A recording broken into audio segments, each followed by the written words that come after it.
Welcome to my channel. இன்றைக்கி நம்ம சேனலில் மகிழம்பூ முறுக்கு, இனிப்பு முறுக்கு தான். இனிப்பு முறுக்கு எப்படி செய்கிறதுன்னு வீடியோ போட்டிருக்கேன். இது ரொம்ப ஈஸியான மெத்தடு தாங்க. நல்லா மொறுமொறுன்னு, நல்லா கிறிஸ்பியாக, நல்லா இனிப்பாக நல்லாயிருக்கும் இந்த முறுக்கு. இந்த முறுக்கு எப்படி செய்கிறோன்னு வாங்க வீடியோக்குள்ளே போவோம். இதுக்கு நான் காப்படி அளவு மாவு எடுத்திருக்கேன். இந்த மாவு எந்த மாவுனா, நம்ம கொய்யால முறுக்கு ரெசிபி நம்ம சேனலில் போட்டிருக்கோம். அந்த மாவு மிச்சம் இருந்தது தான்.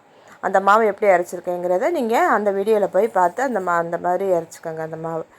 அந்த மாவோடு நான் இப்போ தேவையான அளவு, இந்த மாவுக்கு தேவையான அளவு உப்பு போட்டுட்டு, ஒரு 2 ஸ்பூன் அளவுக்கு ஜீனியை இந்த மாதிரி நைஸாக அடிச்சுட்டு சேர்த்துருக்கேன். இதுக்கு நான் கண்டிப்பாக சேர்த்துக்கோங்க. அது எள்ளு கண்டிப்பாக 1/2 ஸ்பூன் அளவு எள்ளு சேர்த்துக்கோங்க. எள்ளு சேர்த்தினா நல்லா வாசமாக இந்த முறுக்கு சாப்பிட இனிப்பு நல்லாயிருக்கும். நல்லா இதை மிக்ஸ் பண்ணிவிட்டு, இதுக்கு நான் அரை மூடிக்கு கொஞ்சம் குறையவே தேங்காய் எடுத்து பால் எடுத்து வச்சுருக்கேன். பால் அதையும் சேர்த்துட்டு அதுக்கப்புறம் நம்ம தேவையான மிச்ச தேவைக்கு நம்ம தண்ணியை ஊற்றி நம்ம நைஸாக நல்லா சாஃப்டாக நல்லா பிசைஞ்சுக்கணும்.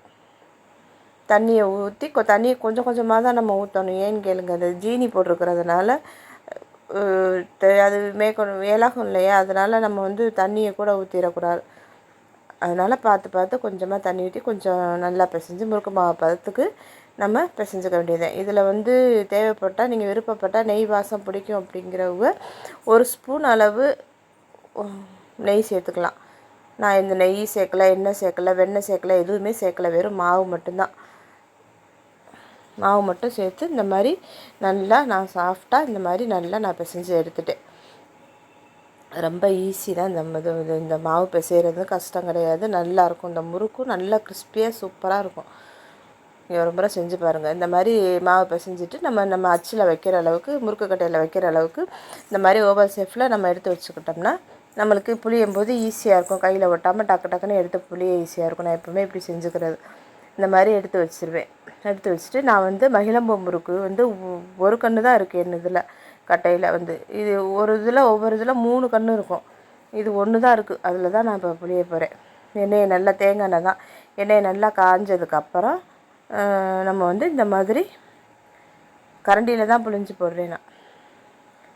இந்த மாதிரி புழிஞ்சு நம்ம அதில் போட்டுற வேண்டியதுதான். இது நிறைய சுற்று வரக்கூடாது. வந்ததுன்னா வேகாது. அதனால் நம்மளுக்கு இந்த மாதிரி ஒரு சுற்று வந்தாலே போதும். ஏன்னா இது கண்ணு கொஞ்சம் கனமாக இருக்கும் இல்லையா, அதனால் வேகிறதுக்கு கஷ்டம். அதனால் நம்ம இந்த மாதிரி சின்னமாக இருந்தால் கூட பரவாயில்லன்னு சொல்லிவிட்டு இந்த மாதிரியே போடுங்க. ரொம்ப கனமாக ரொம்ப சுற்று மேலே சுற்றினோம்னா வேகாது. இந்த முறுக்கு நம்ம என்ன தான் பார்த்து எடுத்தாலும் இது கலர் இந்த மாதிரி செவந்து தான் போகும் இந்த முறுக்கு. ஏன்னா நம்ம இதில் ஜீனி போட்டிருக்கோம், இனிப்பு போட்டிருக்கிறதுனால இந்த முறுக்கு சிவப்பாக தான் போகும். அதனால் நீங்கள் ஒன்றும் கவலைப்பட வேண்டாம். அப்படி தான் இருக்கும். சிவப்பாக போடுறதுனால முறுக்கு டேஸ்ட்டு எதுவுமே குறையாது. அதனால் நீங்கள் சிவந்துருச்சேன்னு சொல்லி கவலைப்பட வேண்டாம். இந்த இனிப்பு போட்டதுனால அது அப்படி தான் இருக்கும். அதனால் நீங்கள் இதே மாதிரி கலர் வந்தவட்டி நம்ம ஒரு வேளை கலர் வேணும்னு நம்ம எடுத்துட்டோம்னா உள்ளே வேகாது. ஏன்னா இது கனமான கண்ணுள்ளாச்சு. அதனால் நம்ம நல்லா திருப்பி 2 பக்கம் நல்லா திருப்பி போட்டு நல்லா வெந்ததுக்கு அப்புறமே எடுங்க. ரொம்ப ஈஸியாக செஞ்சிடலாம். வெந்ததுக்கு அப்புறமே எடுங்க. இந்த மாதிரி தான் கலர் இருக்கும். அதனால் ஒன்றும் இல்லை, நல்லாயிருக்கும். முறுக்கு நல்லா டேஸ்ட்டாக இருக்கும், நல்லா கிறிஸ்பியாக இருக்கும். எண்ணெய் எதுவுமே, நெய் எதுவுமே நம்ம சேர்க்கலை. அதனால் இந்த முறுக்கு நல்லா டேஸ்ட்டாக இருக்கும். இதே மாதிரி மிச்சம் உள்ள எல்லாத்தையுமே நம்ம போட்டு எடுத்துக்கிட்டு பார்ப்போம். இப்போ எல்லா முறுக்குமே போட்டு எடுத்தாச்சு. இதே மாதிரி தான் இருக்கும். நல்லா டேஸ்ட்டாக, நல்லா இனிப்பாக, நல்லா சூப்பராக இருக்கும் இந்த முறுக்கு. மகிழம்பூ முறுக்கு, இனிப்பு முறுக்கு. இதே மெத்தடில் நான் சொன்ன குவான்டிட்டியிலே நீங்கள் செஞ்சு பாருங்கள். செஞ்சு பார்த்துட்டு எப்படி இருக்குன்னு மறக்காமல் என்னோடய கமெண்ட் செக்ஷனில் சொல்லுங்கள். நம்மளோட சேனல் பிடிச்சிருந்தா சப்ஸ்கிரைப் பண்ணுங்கள், லைக் பண்ணுங்கள், ஷேர் பண்ணுங்கள். இதே மெத்தடில் நீங்களும் செஞ்சு பார்த்துட்டு தீபாவளியை ஹாப்பியாக கொண்டாடுங்க. ஹாப்பி தீபாவளி. தேங்க்யூ.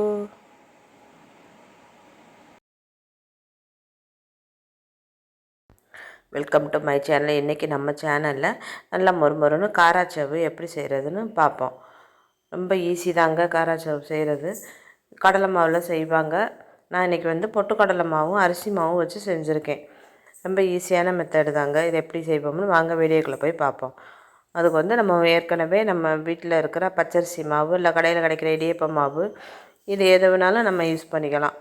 பச்சரிசி மாவு மெயினாக வேண்டியது பச்சரிசி மாவு. பச்சரிசி மாவு வந்து நான் வந்து 2½ கப் அளவுக்கு பச்சரிசி மாவு எடுத்துருக்கிறேன்.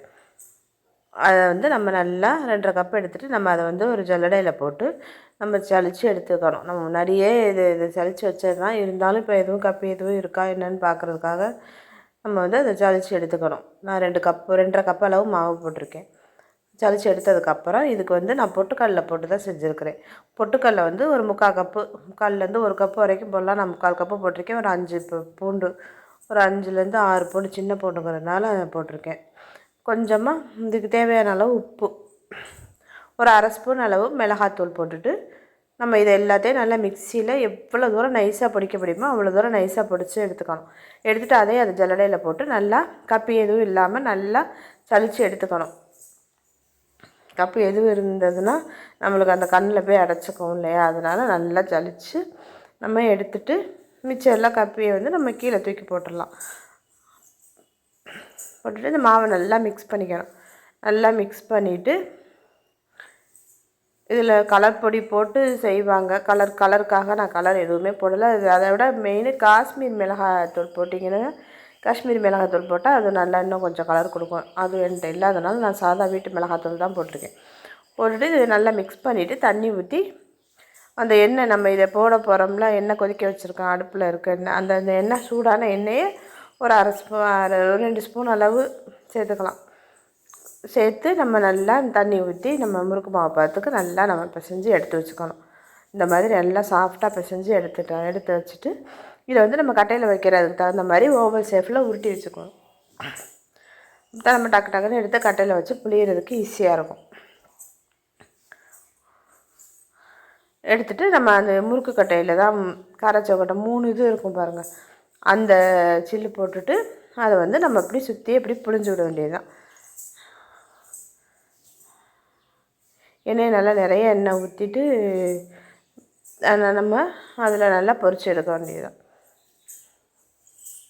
கலர் சேஞ்ச் ஆகிடாமல் பார்த்து நம்ம எடுத்துட்டோம்னா நல்லாயிருக்கும். இதே கலர் பொடி போட்டோம்னா நம்மளுக்கு நல்ல சிகப்பாக இருக்கும். நான் கலர் பொடி போடாதனால இந்த கலரில் இருக்குது. பொட்டுக்கடலை தான் போட்டிருக்கேன், கடலை மாவு போடலை. இதில் வேணும்னா நம்ம கடலை மாவு ஒரு 1/2 கப் அளவு, 1/2 கப்புலேருந்து 1 கப் அளவுக்கு நம்ம சேர்த்து செய்யலாம். இதே குவான்டிட்டி சேர்த்து எல்லாத்தோடையும் சேர்த்து கடலை மாவு சேர்த்து செஞ்சோம்னா அதுவும் நல்லாயிருக்கும். இதே மெத்தடில் செஞ்சு பார்த்துட்டு எப்படி இருக்குன்னு மறக்காமல் என்னோடய கமெண்ட் செக்ஷனில் சொல்லுங்கள். இதே மாதிரி செஞ்சு தீபாவளியை ஹாப்பியாக கொண்டாடுங்க. எல்லாருக்கும் ஹாப்பி தீபாவளி. முறுமுறுன்னு காராச்சவு ரெடி ஆகிடுச்சு.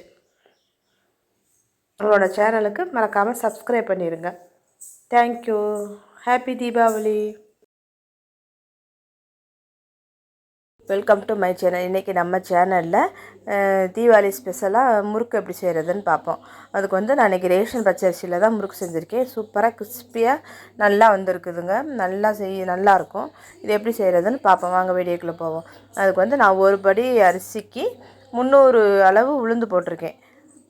போட்டு வறுத்துட்டு நம்ம மிஷினில் கொடுத்துட்டு நம்ம நைஸாக அரைச்சிட்டு வந்துட்டு இதை வந்து இந்த மாதிரி ஜல்லடையில் போட்டு நல்லா சலித்து எடுத்துடணும். கப்பி எதுவும் இல்லாத அளவுக்கு எடுத்துக்கிட்டு அந்த மாவை வந்து ஒரு பாத்திரத்தில் சேர்த்துட்டு அதில் வந்து அதுக்கு தேவையான அளவு உப்பு, நான் வந்து தண்ணியிலேயே கல் உப்பு தான் எப்போவுமே போடுறது.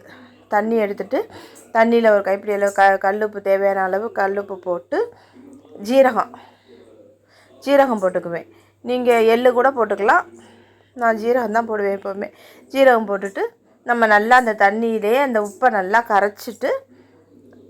கரைச்சிடணும். கரைச்சிட்டு அந்த மாவில் ஊற்றி நம்ம கொஞ்சம் கொஞ்சமாக மாவில் சேர்த்து நல்லா நம்ம பிசைஞ்சுக்கணும். முறுக்கு மாவு பக்குவத்துக்கு நல்லா பிசைஞ்சுக்கணும். இப்படி கொஞ்சம் கொஞ்சமாக தான் தண்ணி சேர்த்து பிசையணும். இந்த முறுக்கு வந்து ரேஷன் அரிசியில் தான் செஞ்சோம்னு யாருமே சொல்லவே மாட்டாங்க. அந்தளவுக்கு சூப்பராக கிறிஸ்பியாக இருக்கும்.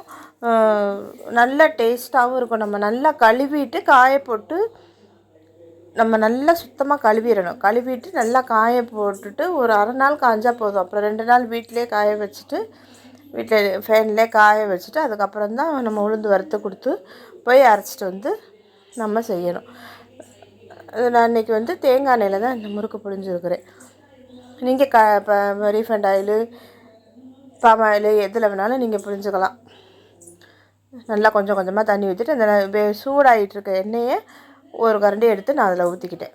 ஊற்றி தான் எப்போவுமே இப்போ செய்கிறது. நான் வந்து டால்டா போட்டு சேர்த்து செய்கிறதே கிடையாது.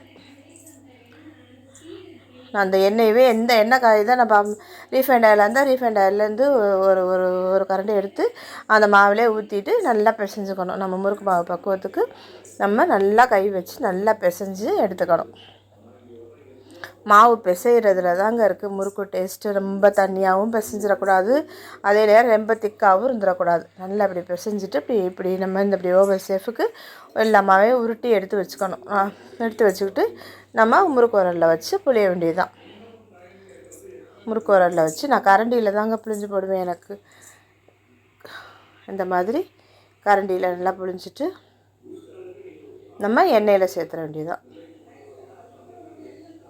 எண்ணெய் நல்லா காஞ்சோடனே தான் நம்ம போடணும். எண்ணெய் காயாமல் போட்டோம்னா இப்படி வரணும், பபிள்ஸ் வரணும். நம்ம ஒரு சின்னமாக ஒரு மாவு போட்டு எண்ணெய் காஞ்சிருச்சான்னு நம்ம பார்த்து செக் பண்ணிக்கணும்.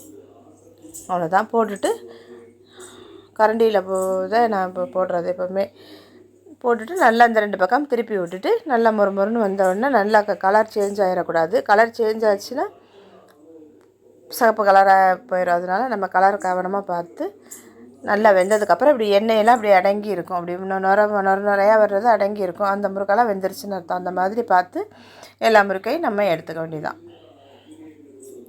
இதே மாதிரி அடுத்த செட்டு நம்ம போட்டு எல்லா முறுக்கையும் சுட்டுட்டு நம்ம இப்போ பார்ப்போம். ரொம்ப ஈஸியான மெத்தடு தாங்க இது, கஷ்டமே கிடையாது. முறுக்கு புளிகிறது மாவை மட்டும் நல்லா உளுந்தை மட்டும் செவக்க வறுத்துடக்கூடாது. கொஞ்சம் லேசாகவே வாசம் வரையிலே நம்ம எடுத்துடணும். எடுத்துட்டோம்னா நல்லா முறுக்கு இதே மாதிரி நீங்களும் தேன்குழல் முறுக்கு செய்யலாம். ரொம்ப ஈஸியான மெத்தடு தான். இதே மாதிரி நீங்களே செஞ்சு பார்த்துட்டு எப்படி வந்துச்சுன்னு எனக்கு மறக்காமல் கமெண்ட் செக்ஷனில் சொல்லுங்கள்.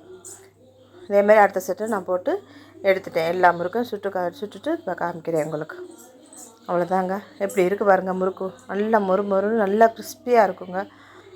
இதே மாதிரி மெத்தடில் நீங்களும் செஞ்சு பார்த்துட்டு ஹாப்பியாக தீபாவளியாக கொண்டாடுங்க. நம்மளோட சேனல் பிடிச்சிருந்தால் மறக்காமல் சப்ஸ்கிரைப் பண்ணுங்கள், லைக் பண்ணுங்கள், ஷேர் பண்ணுங்கள். Happy Deepavali. Thank you. Welcome to my channel. இன்றைக்கி நம்ம சேனலில் ரிப்பன் பக்கோடா எப்படி செய்கிறதுன்னு பார்ப்போம். ரொம்ப ஈஸியான மெத்தடு தாங்க. 10 நிமிஷம் 15 நிமிஷத்தில் செஞ்சிடலாம். நல்லா மொறுன்னு நல்லா கிறிஸ்பியாக சூப்பராக இருக்கும். இது வந்து கடலை மாவு வச்சு செய்யலாம். நான் இன்றைக்கி பொட்டுக்கடலை மாவு பச்சரிசி மாவு வச்சு தான் செஞ்சுருக்கேன். நல்லா மொறுன்னு நல்லா கிறிஸ்பியாக சூப்பராக இருக்கும். அது எப்படி செய்கிறதுன்னு வாங்க நம்ம வீடியோக்குள்ளே போய் பார்ப்போம். இது செய்கிறதுக்கு வந்து நான் வந்து பச்சரிசி மாவு எடுத்திருக்கேன். பச்சரிசி மாவு நான் முன்னவே அரைச்சது இருந்தது. அதில் வந்து நான் 2.5 கப்பு அளவுக்கு மாவு எடுத்திருக்கேன். 2.5 கப்பு அளவு மாவுக்கு வந்து நம்ம பொட்டுக்கடலை மாவு வந்து ஒரு 3/4 கப்பு அளவுக்கு பொட்டுக்கடலை எடுத்து நம்ம மிக்சியில் அரைச்சி சேர்த்துக்கணும். அதுதான் இதனோட அளவு. மெயினாக உள்ள 2 இன்க்ரீடியன்ட்ஸ் அது மட்டும்தான். இப்போ 2.5 கப்பு அளவுக்கு இந்த இருக்குது. இதை போட்டு நான் வந்து நல்லா ஜலிச்சிடணும். கப்பு எதுவும் இல்லாத அளவுக்கு. முன்னாடி சலிச்சு வச்ச மாவு தான். இடியப்ப மாவுக்கு நான் எடுத்து வறுத்துட்டு வச்சுருந்த மாவு இதில் எதுக்கு போகிற தடவை சலிச்சு எடுத்து வச்சுட்டேன். இந்த மிக்சி ஜாரில் இப்போ வந்து 3/4 கப்பு அளவு பொட்டுக்கடலை சேர்த்துட்டு ஒரு 4-5 பூண்டு தோல் உரித்தது அதையும் அதில் சேர்த்துக்கிட்டு இந்த மாவுக்கு தேவையான அளவு உப்பு போட்டுட்டு நம்ம காரத்துக்கு நம்ம தனி மிளகாத்தூள் போடணும். நான் ஒரு 1/2 ஸ்பூன் அளவு போட்டிருக்கேன். இந்த வெள்ளைப்பூடு வாசம் பிடிக்கும் அப்படிங்கிறவங்க அதை போட்டுக்கலாம். அப்படி பிடிக்காதவங்க அதை ஸ்கிப் பண்ணிடலாம். இதை போய் நல்லா மிக்சியில் நல்லா நைஸாக அரைச்சிட்டு வந்துடணும். நைஸாக அரைச்சிட்டு வந்துட்டு நம்ம அதையும் நம்ம ஜலிச்சு எடுத்துக்கணும்.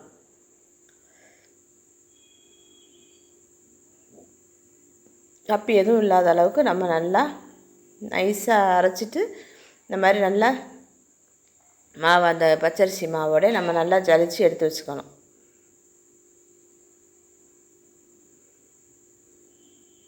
இப்போ நல்லா ஜலிச்சதுக்கப்புறம் இந்த கப்பி இருக்கும். இது நம்மளுக்கு தேவையில்லை. அதை வந்து நம்ம கீழே போட்டுடலாம். அவ்வளோதான். போட்டுட்டு இந்த மாவு எல்லாத்தையும் நல்லா மிக்ஸ் பண்ணிக்கணும். நல்லா மிக்ஸ் பண்ணிவிட்டு இதுக்கு வந்து நம்ம வந்து நல்லா மிக்ஸ் பண்ணிட்டு தண்ணி ஊற்றி முறுக்கு மாவு பதத்துக்கு நம்ம நல்லா பிசைஞ்சுக்க வேண்டியதுதான். கொஞ்சம் கொஞ்சமாக தண்ணி சேர்த்து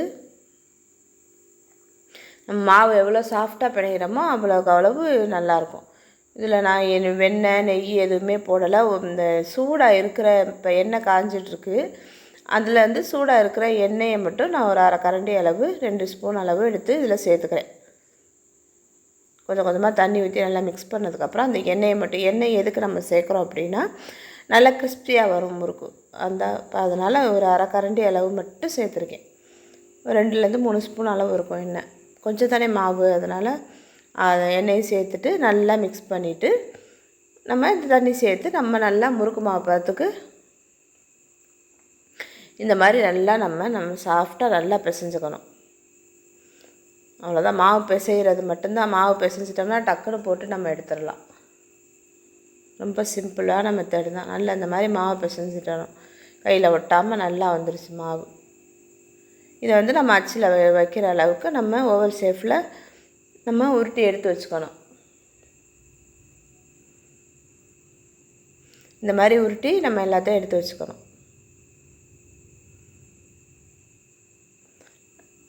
எல்லாம் உருட்டி எடுத்து வச்சதுக்கப்புறம் நம்ம வந்து முறுக்கு உரலில் எடுத்து அதில் இந்த மாதிரி ஓலைப்பக்கடாக்குள்ளே சில்லு இருக்குல்ல, இந்த இதை போட்டுட்டு நம்ம வந்து அதை டைரெக்டாக அதில் வச்சு நம்ம எண்ணெய் நல்லா காஞ்சிருக்கணும். அந்த எண்ணெயிலே நம்ம அப்படியே புழிஞ்சு விட்றணும்.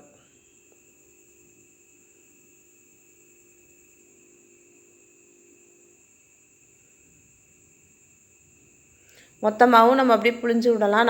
நான் சின்ன சின்னமாகவே புழிஞ்சிட்டேன். மொத்தமாக புழிஞ்சு நம்ம உடச்சி எடுத்து வச்சுக்கலாம். நான் அன்றைக்கி அப்படி பண்ணாமல் இப்படி புழிஞ்சு எடுத்துட்டேன். இப்படி புழிஞ்சிட்டு நல்லா ஹாட்லேயே இருக்கணும். நல்லா அப்போ தான் நல்லா வேகும் கிறிஸ்பியாக. போடும்போது ஹாட்டில் இருக்கணும். அப்புறம் லோ ஃப்ளேமில் வச்சிடாமல் மீடியம் ஃப்ளேமில் வச்சு நல்லா இப்போ பொன்னிறம் ஆகிற மாதிரி நல்லா கலர் சேஞ்ச் ஆகும்போது எடுத்துக்க வேண்டியது. அந்த எண்ணெயோட சலசலப்பெல்லாம் அடங்கினதுக்கப்புறம் நம்ம எடுத்து வச்சுக்கணும்.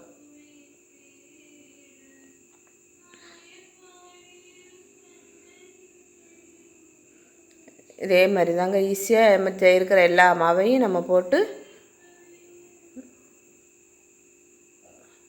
ரொம்ப ஈஸி தான். சிம்மில் வச்சுட்டு மிச்ச மாவையும் போட்டு இந்த மாதிரி எடுத்து வச்சுக்கிறேன்.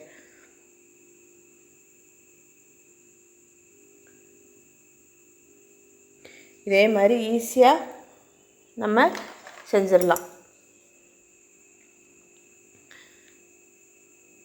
அவ்வளோதாங்க. இதே மெத்தடில் இதே குவான்டிட்டியில் நீங்களும் செஞ்சு பார்த்தீங்கன்னா இதே மாதிரி கிறிஸ்பியான ஓலைப்பக்கோடான்னு சொல்லுவாங்க, ரிப்பன் பக்கோடான்னு சொல்லுவாங்க. இது செய்யலாம். இதே மாதிரி செஞ்சு பார்த்துட்டு எப்படி இருக்குன்னு மறக்காமல் என்னோடய கமெண்ட் செக்ஷனில் சொல்லுங்கள். நம்மளோட சேனல் பிடிச்சிருந்தா லைக் பண்ணுங்கள், ஷேர் பண்ணுங்கள், கமெண்ட் பண்ணுங்கள், சப்ஸ்கிரைப் பண்ண மறந்துடாதீங்க. தீபாவளிக்கு இந்த ரிப்பன் பக்கோடா செஞ்சு எல்லோரும் ஹாப்பியாக தீபாவளியை கொண்டாடுங்க. ஹாப்பி தீபாவளி.